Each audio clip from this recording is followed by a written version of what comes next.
Imagine a tactic so insane it defies physics. April 16th, 1945. 3 o'clock a.m. Marshal Zhukov unleashes the impossible. 40,000 artillery pieces turn the Seelow Heights into a volcano. But then, he makes a fatal error. He flips the switch on a 143 massive searchlights intended to blind the Nazis. It backfires, catastrophically. The light hits the wall of smoke and reflects, turning tens of thousands of Soviet soldiers into perfect, backlit silhouettes.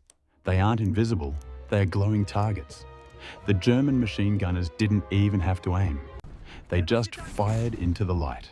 Why this suicide charge? Because the real enemy wasn't just Hitler, it was Joseph Stalin. He pitted Zhukov against rival commander Konov in a sick race for glory. The prize? Berlin. The penalty for being late?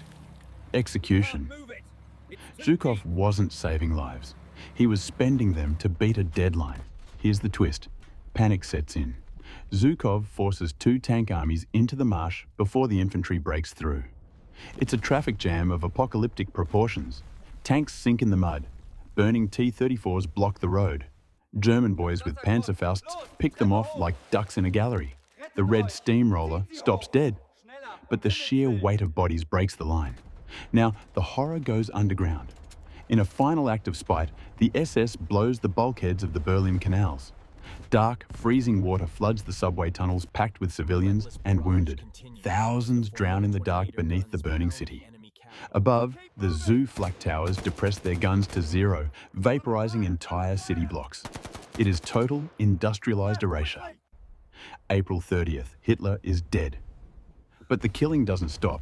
Soviet soldiers fight room by room through the Reichstag, hallways slick with blood. Grenades dropped through holes in the ceiling. Finally, amidst the smoke, the red flag rises over the abyss. The guns fall silent on May 2nd. The impossible tactic worked, but the cost was staggering. 300,000 Soviet casualties to capture a pile of rubble. The Battle of Berlin proves one terrifying lesson.